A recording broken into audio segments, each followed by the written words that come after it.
2 रोज पहले कराची और सिंध के मुख्तलिफ अजला में जो रिकॉर्ड बारिश हुई और उससे जो रिकॉर्ड तबाही हुई उसके असरात अब भी नजर आ रहे हैं। अब से कुछ देर पहले ये नोटिफिकेशन सामने आया है जिसमें सिंध हुकूमत ने सिंध के 20 और कराची के 6 अजला को आफत ज़दा करार दिया है। कराची में जो सड़कों पे पानी जमा हुआ था, जो इलाकों में पानी जमा हुआ था, वो काफ़ी हद तक उतर गया है या उतार लिया गया है और जो सड़कें दरिया या तालाब का मंजर पेश कर रही थी, अब वहाँ पे पानी नहीं है। लेकिन अभी भी ऐसे इलाके मौजूद हैं, ऐसे रिहायशी इलाके मौजूद हैं जहाँ पर पानी नहीं उतरा है, जिसमें सुरजानी टाउन है, आई चुंदरीगढ़ रोड पर जो टावर का एरिया है वहाँ पर भी पानी मौजूद है, ओल्ड सिटी, खारदा, डिफेंस के कई इलाके, न्यू कराची का कुछ इलाका, ये अभी भी ज़ेरे आब है। यहाँ से पानी उतारा अभी तक नहीं गया है और इसीलिए वहाँ पे जो रिहायशी हैं वो परेशान हैं। पानी उतरेगा तो उनकी ज़िंदगी थोड़ी सी बेहतर होगी। कल सीएम सिंध मुराद अली शाह साहब ने बताया था कि जिन लोगों का नुकसान हुआ है और बड़ा नुकसान हुआ है, क्योंकि पानी सिर्फ सड़कों पे जमा नहीं हुआ था, पानी लोगों के घरों तक पहुंच गया था। लोगों के जो कारोबार हैं, लोगों की जो दुकानें हैं, वहाँ पे भी पानी गया था। तो करोड़ों रुपए का जो नुकसान हुआ है उसका अजाला सिंध हुकूमत वफाकी हुकूमत के साथ मिलकर करेगी। ये जो नुकसान लोगों का हुआ है, इसके अलावा भी इस बारिश ने कराची की सड़कों का बड़ा नुकसान किया है, इंफ्रास्ट्रक्चर को बड़ा नुकसान पहुंचा है। 48 घंटे पहले जो मौसलाधार बारिश खत्म हुई उसके बाद जो मोबाइल सर्विस है शहर के मुख्तलिफ इलाकों में वो ना होने के बराबर रही और इसी तरह हर बारिश की तरह इस रिकॉर्ड बारिश में भी के इलेक्ट्रिक की जो परफॉर्मेंस है वो भी सामने नजर आई। एक दफ़ा फिर हमने देखा कि बारिश का आगाज़ होते ही जो बिजली है वो जाना शुरू हो गई और अब के इलेक्ट्रिक का ये कहना है कि इस वक्त जो मेजर मसला है वो इंफ्रास्ट्रक्चर के डैमेज का नहीं है, लेकिन उनके जो सब स्टेशंस हैं वहाँ पर पानी जमा हो गया। लेकिन के इलेक्ट्रिक की जो कारकर्दगी है, चाहे वो कभी नमी की वजह से हो, कभी गैस या फ्यूल शॉर्टेज की वजह से जो लोड शेडिंग होती है और बारिशों की वजह से जो उनकी परफॉर्मेंस है वो पहले भी हमारे सामने रह चुकी है। आप अंदाज़ा लगाएं कि बारिश खत्म हुए 48 घंटे हुए हैं, लेकिन अभी भी कराची में बहुत सारे इलाके ऐसे हैं जहाँ पर बिजली नहीं है, जिसमें डिफेंस का बड़ा इलाका है, क्लिफ्टन है, सुजानी टाउन है, गुलबर्ग का इलाका है। इन इलाकों में अब तक बिजली रिस्टोर नहीं की गई है। के इलेक्ट्रिक जो कि अब एक प्राइवेट इदारा है और बाकायदा इसको एक मिसाल के तौर पर इस्तेमाल होना चाहिए था कि एक सरकारी इदारा जब प्राइवेट इदारा बनता है तो सिर्फ जो कंपनी इसको ओन करती है उसका फ़ायदा नहीं होता, जो लोग होते हैं, जो अवाम है, उनको भी बेहतर सहूलियात मिलती हैं, बेहतर फैसिलिटीज़ मिलती हैं। लेकिन ऐसा लगता है कि के इलेक्ट्रिक इसमें नाकाम हुआ है। वो इसके बावजूद कि के इलेक्ट्रिक एक मुनाफा बख्श कंपनी है, पिछले एक साल में यानी कि 2018 और 19 का मवाजना किया जाए तो इनका जो मुनाफा है उसमें 40% का इजाफा हुआ है। 2018 में इनका मुनाफा 12.3 बिलियन रुपए था, वो बढ़कर 17.2 बिलियन हो गया। और अगर पिछले 2 साल का रिकॉर्ड देखें तो 2 साल में के इलेक्ट्रिक के मुनाफे में 70% इजाफा हुआ है। 10.4 अरब से उनका मुनाफा 17.2 अरब हो चुका है। लेकिन जब हम पूछते हैं उनसे कि अवाम को वो फैसिलिटीज़ नहीं मिलती, अवाम को रिलीफ नहीं मिलता, तो उस पर कोई जवाब नहीं मिलता। लेकिन इस मरतबा के इलेक्ट्रिक का ये जवाब है कि जो सब स्टेशन हैं, जब वहाँ से पानी निकलेगा तो इसके बाद बिजली रिस्टोर करने का सिलसिला शुरू होगा, जो इस वक्त जारी है।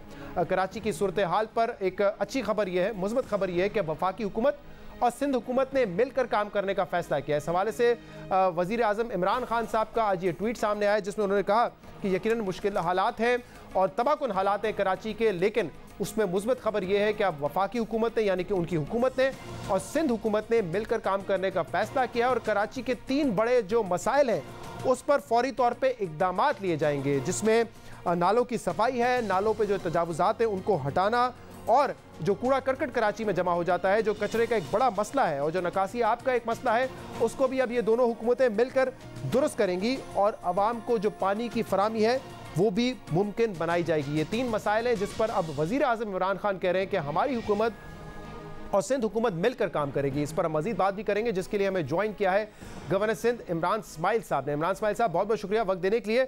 यकीनन मुश्किल हालात में, एक तबाहकुन हालात में, ये एक मुस्बत पैगाम है कराची के अवाम के लिए कि दोनों हुकूमतें मिलकर काम करने के लिए तैयार हैं। और जैसे मैंने बताया, कूड़ा करकट हो, नालों की सफाई हो, तजावुज़ात का मामला हो, अवाम को पानी फराहम करने का मामला हो, ये अब दोनों हुकूमतें मिलकर हल करने के लिए कोशिश करेंगी। लेकिन ज़रा बताइएगा, ये कोऑर्डिनेशन कैसे होगी दोनों हुकूमतों के दरमियान, एग्जीक्यूशन होगी कैसे होगी, अमल दरामद कैसे होगा, आवाम को कैसे रिलीफ मिलेगा?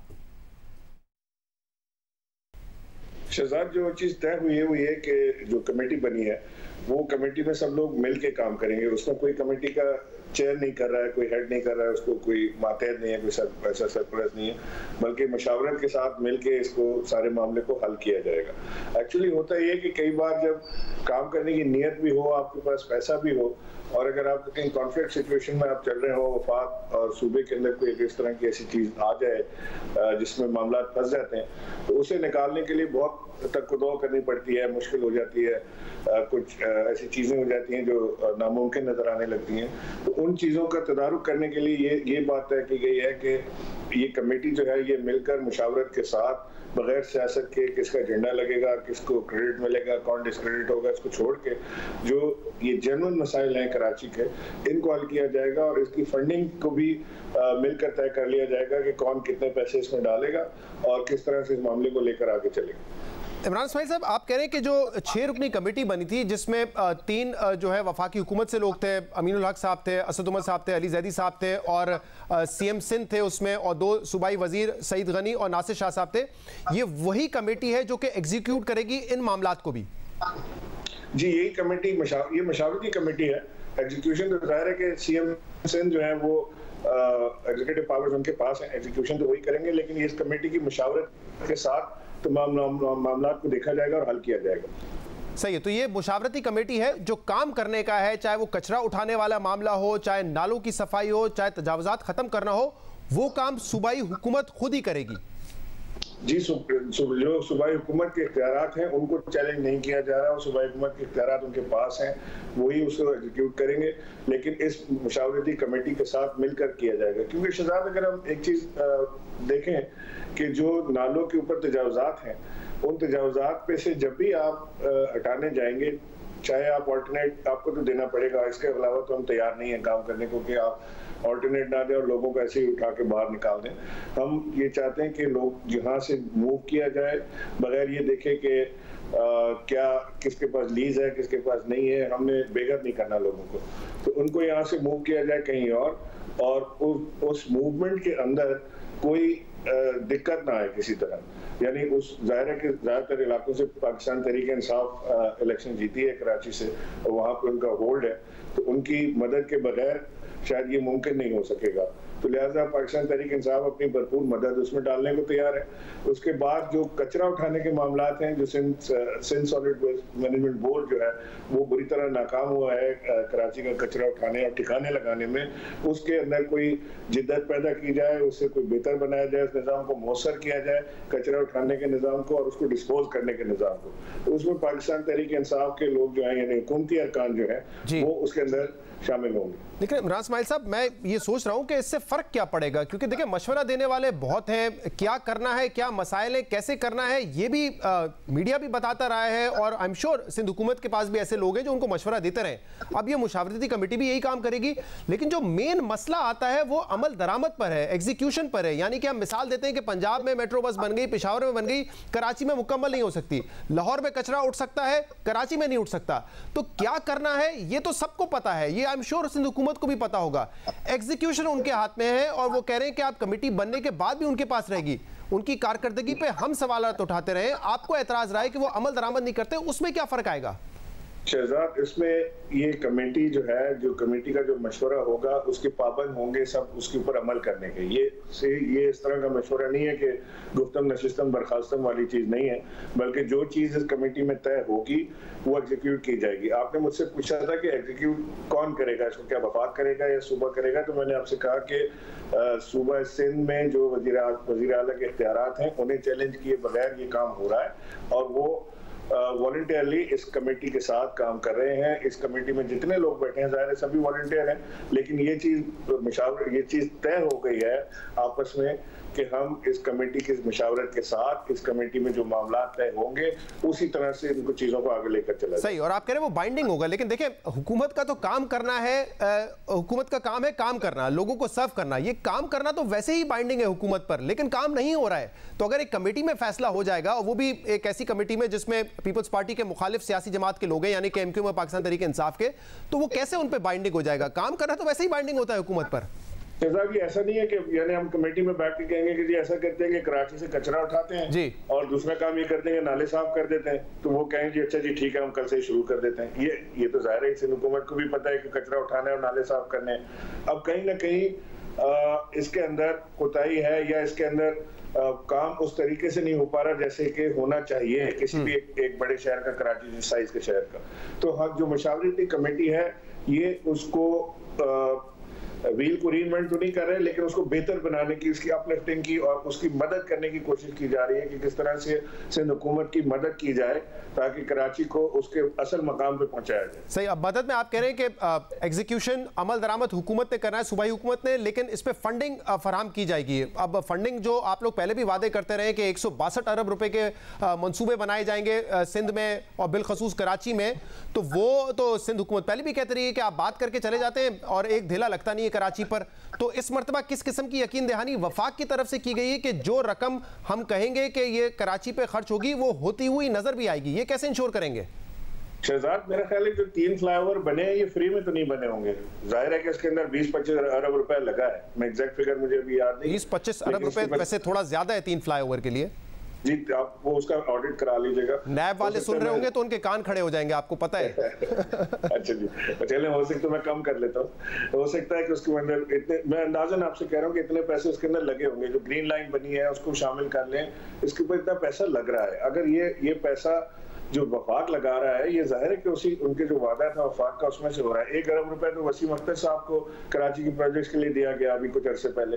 तो लिहाजा ये चीजें हो रही हैं। अभी तकरीबन जो यहाँ पे नुमाइंदे हैं कराची में वफाक के, वो MNAs की मैं बात कर रहा हूँ। 1 अरब रुपए आपने कहा है, वैसे वसीम अख्तर साहब को दिया गया था। वसीम अख्तर साहब कहते हैं मेरे पास कोई अथॉरिटी नहीं है, 2 करोड़ से ज्यादा का कोई मंसूबा मैं कर नहीं सकता। तो ये 1 अरब रुपए कहाँ लगाया है वैसे सूबाई ये बल्दियाती हुकूमत ने? उन्होंने छोटे छोटे प्रोजेक्ट, गलियां, सड़कें, नालियां, गटर, इस तरह की उन्होंने चीजें, जो 1 अरब रुपया कराची में कुछ भी नहीं।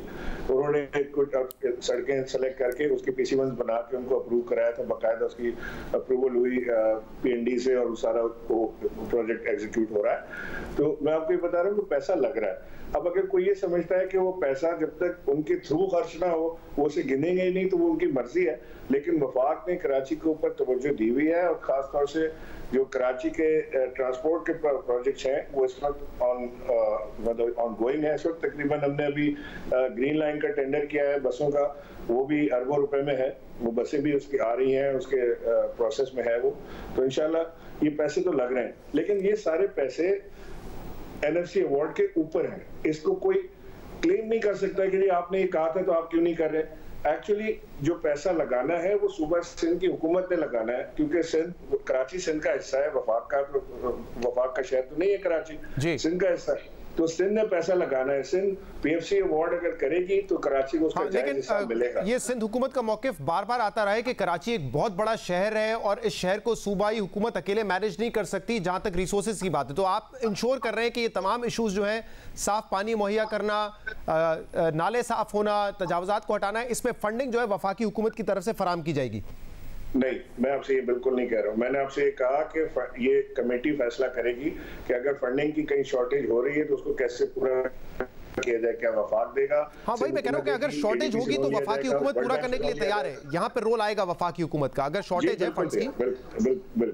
ठीक है। अब एक मसला सियासी भी है ना कि आप लोगों का एक वर्किंग रिलेशनशिप तो बना है दो हुकूमतों का और बड़ी अच्छी बात है, लेकिन जाहिर सी बात है जो सियासी हालात हैं, मामलात हैं, चाहे वो एहतसाब को लेकर हो, गवर्नेंस को लेकर हो, सियासी बयानबाजी को लेकर हो, तो ऐसा लगता है कि ये ताल्लुक भी, ये रिश्ता भी जो है कच्चे धागे से बंधा हुआ होगा, कभी भी टूट सकता है। फिर कराची वालों का क्या होगा इसमें? देखिए शहजाद, एक बात तो बिल्कुल क्लियर है कि पाकिस्तान पीपल्स पार्टी और पाकिस्तान तहरीक इंसाफ दो मुख्तलिफ सियासी सोच रखने वाली जमातें हैं। ये शायद साथ तो कभी ना चल सकें, लेकिन ये सियासी तौर पे बेशक एक दूसरे के मुखालिफिन हैं और रहें, कोई हर्ज नहीं है इसमें, जमहूरियत इसी का नाम है। लेकिन जहाँ पे बेहतरी का काम हो सकता है मिलकर सूबे के लिए या शहर के लिए, किसी भी शहर के लिए, और ख़ासतौर से कराची जैसे शहर के लिए, वहाँ पर हम हाथ मिला के साथ चलना बिल्कुल तैयार हैं। हम मदद करने की कोशिश कर रहे हैं इस वक्त सिंध हुकूमत की to help Karachi, lift Karachi. जो कराची का इस वक्त नोज डाइव हुई है, जो कराची का बुरा हाल हुआ है। कराची में इस वक्त जगह जगह 3-3, 4-4 फुट पानी खड़ा होना एक आम सी बात हो गई है। हल्की सी बारिश में बैठ जाता है कराची। अच्छा, ये भी आपको बता दूं कि ये जो बारिश हुई है ये कोई नॉर्मल बारिश नहीं हुई है, ये एक नेचुरल क्लेमिटी है। ये दूसरे दर्जे की बारिश हुई है, ये बहुत तबाहकुन बारिश हुई है। लेकिन इसके साथ ये भी अपनी जगह बात बिल्कुल ठीक है कि अगर कराची के नाले और कराची के ड्रेनेज सिस्टम, कराची का ड्रेन सिस्टम जो है वो अगर अपनी जगह पे काम कर रहा होता तो तबाही शायद इस शिद्दत की। अब आप ये कह तो रहे इमरान इस्माइल साहब कि हमने कहा है सूबाई हुकूमत को कि हम आपकी मदद करेंगे, लेकिन सूबाई हुकूमत भी आपकी कारकर्दगी से ज्यादा मुतमईन नहीं है। फंडिंग के हवाले से मैंने बात बताई। दूसरा, वो कहते हैं ग्रीन लाइन पे बसेस अभी तक नहीं आई है, 4 साल पुराना मनसूबा है, अभी तक तैयार नहीं हुआ है। आपकी कारकर्दगी कराची से बाहर भी जो है तहरीक इंसाफ की हुकूमत की, उस पर भी वो तनकीद करते रहते हैं। तो दोनों जमातें एक दूसरे की परफॉर्मेंस पे, दोनों हुकूमतें एक दूसरे की परफॉर्मेंस पे तनकीद करती रही हैं। देखिए शहजाद, फिलहाल तो सूबाई हुकूमत सिंध को कोई हक नहीं पहुंचता कि वो किसी और सूबे के ऊपर उंगली उठाएं। फिलहाल तो हमारा अपना सूबा जो है वो मदद मांग रहा है और वो इस वक्त डूब रहा है और बुरे हाल में है, और इसी अबतर हाल से उसको निकालने के लिए हम सब साथ चलने को तैयार हैं। इसमें बगैर कोई सियासी पॉइंट स्कोरिंग के मैं आपको ये बता दूं कि जो ग्रीन लाइन है ये इंशाल्लाह हमने टेंडर इसके कर दिए हैं।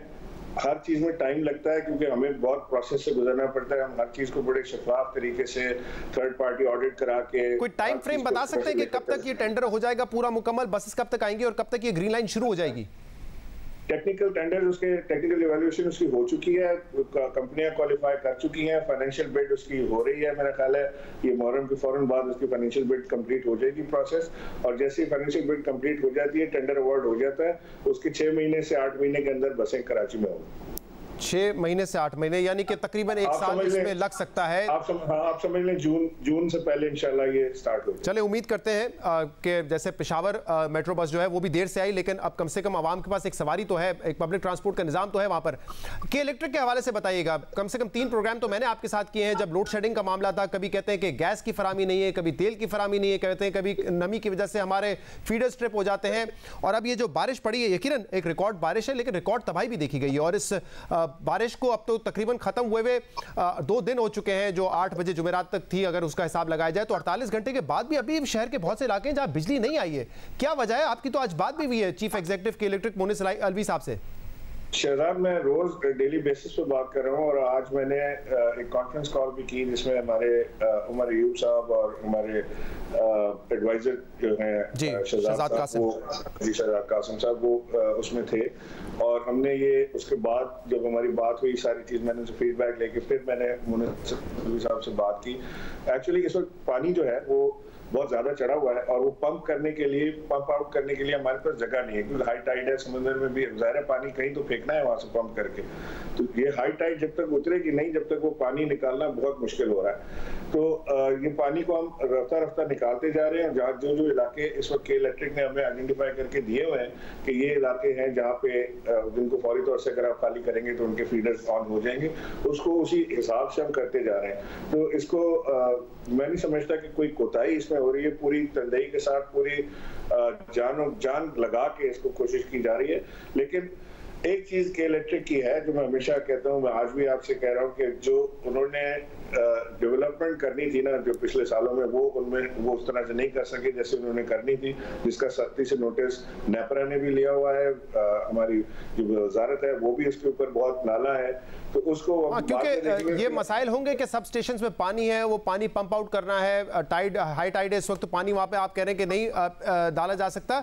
लेकिन इसके अलावा भी मसाइल है ना, जैसे मुल्क भर में बारिश होती है, इतने फीडर्स कहीं ट्रिप नहीं होते, तार कहीं नहीं गिर जाते, बिजली का निजाम इस तरह धर्म भरम नहीं होता जिस तरह यहाँ पर है। और इसके बावजूद कि पिछले 2 साल में इनका जो मुनाफा है वो 70% बढ़ा है, पिछले 1 साल में इनका मुनाफा 40% बढ़ा है। शहजाद, अल्लाह करे मुनाफा उनका 100% बढ़ जाए। पाकिस्तान में जो इन्वेस्टमेंट करती है कंपनियां मुनाफे के लिए करती हैं, मुनाफा बढ़े, लेकिन बेशक करें, लेकिन देखिए के इलेक्ट्रिक एक ऐसी कंपनी थी जिसको मिसाल के तौर पे इस्तेमाल करना चाहिए था कि सरकारी कंपनी अगर प्राइवेटाइज होती है तो वो सिर्फ पैसा कमाने के लिए नहीं होती, वो आवाम को बेहतर फैसिलिटीज भी दे रही होती है। वो मिसाल नहीं बनाई के इलेक्ट्रिक। मैं शहजाद इसी तरफ आ रहा था कि मुनाफा बेशक बनाए, लेकिन साथ साथ जो पाकिस्तान कराची के जो शहरी हैं उनको सहूलियत पूरी होनी चाहिए, उनको सस्ती बिजली मिलनी चाहिए और उनको बगैर किसी ब्रेकडाउन के बिजली मिलनी चाहिए। वो चीज़ को उनको यकीनी बनाना था जो उन्होंने नहीं बनाया। उसके ऊपर हमने बड़ा सख्त इनके ऊपर नोटिस लिया हुआ है, लेकिन ये बस बारिशों में हम थोड़ा सा फंस गए हैं, वरना हमने इनको इलेक्ट्रिक को बिल्कुल हमने इनको टेबल पर बिठा लिया था। हमने इनकी ऑडिट हम रन कर रहे थे जिसमें हम ये देख रहे थे कि एक्सेस बिलिंग अगर इन्होंने की है तो वो पैसे भी हम लोगों को वापस करवाएं। सही। एक और इमरान इस्माइल साहब, अलमिया हमारे सामने आया है कि इस बारिश में जो तबाही हुई है वो ऐसा नहीं है कि सिर्फ पसमानदा इलाके, गरीब इलाके, कच्ची पक्की आबादी वहां पर पानी भरा हो, वहां पे तबाही हुई हो। जो कराची के पॉश इलाके हैं वहां पे भी हमने देखा कोई ड्रेनेज का सिस्टम नहीं है। क्लिफ्टन में जहाँ कंटोनमेंट जिम्मेदार है, डीएचए में जहाँ अथॉरिटी जिम्मेदार है, वहां पर भी हम देख रहे हैं कि घुटनों घुटनों तक पानी है और 2 दिन बाद भी पूरी तरह पानी जो है वो बाहर नहीं निकला है। अब एनडीए में आके कराची में मदद कर रहा है, पाक फौज के जवान मदद कर रहे हैं, लेकिन इन इलाकों में जहाँ पे दूसरी एडमिनिस्ट्रेशन है, डीएचए हो गए, कंटोनमेंट के इलाके हो गए, यहां पे भी कोई बेहतर निजाम नहीं नजर आ रहा। जहां करोड़ों रुपए के फ्लैट्स हैं, करोड़ों रुपए के घर हैं, वहां पे भी यही हाल है। अगेन शहजाद, बात वही है, आप एक एक इलाके की बात करते हैं, जवाब ज्यादा मुख्तलिफ शायद ना दे पाओ। हाई टाइड है, पानी पंप करके बाहर फेंकने की जगह नहीं है। जितना पानी हम उठा के बाहर फेंक पा रहे हैं, मशीनरी मौजूद है पूरी इस वक्त, लेकिन जितना पानी उठा के बाहर फेंक पा रहे हैं वो फेंक पा रहे हैं। बाकी जितना पानी आप मजीद जब हाई टाइड उतरेगी तभी आप उस पानी को उतार सकेंगे, उससे पहले मुश्किल है। ये एक बहुत बड़ी क्लेमिटी है। ये कोई एक आम बारिश नहीं है कि 1 घंटे की जलथल हुई और कराची डूब गया। वो भी होता है कराची में कि 1 घंटे 1.5 घंटे की बारिश में ही कराची डूब जाता है, वो भी होता है। लेकिन अगर मैंने आपसे पहले किया था कि अगर हम अपना सिविल सिस्टम और ड्रेनेज सिस्टम प्रॉपर कर लेते तो तबाही शायद इस लेवल इमरान भाई साहब, उम्मीद करते हैं अब ये जो एक कोऑर्डिनेशन है, एक कमेटी बनी है मुशावरती सिंध हुकूमत और वफाकी हुकूमत के दरमियान, ये दुरुस्त सिमत में काम करेगी और आवाम को आखिरकार रिलीफ मिलेगा। क्योंकि कई सालों से कराची की आवाम ये सुनती आई है कि मुख्तलिफ हुकूमत आई, कभी बल्दियाती हुकूमत का निज़ाम चेंज हुआ, लेकिन उनको रिलीफ नहीं मिल सका। उम्मीद करते हैं कि ये दोनों हुकूमतें मिलकर कराची के शहरियों को रिलीफ फराम करेगी।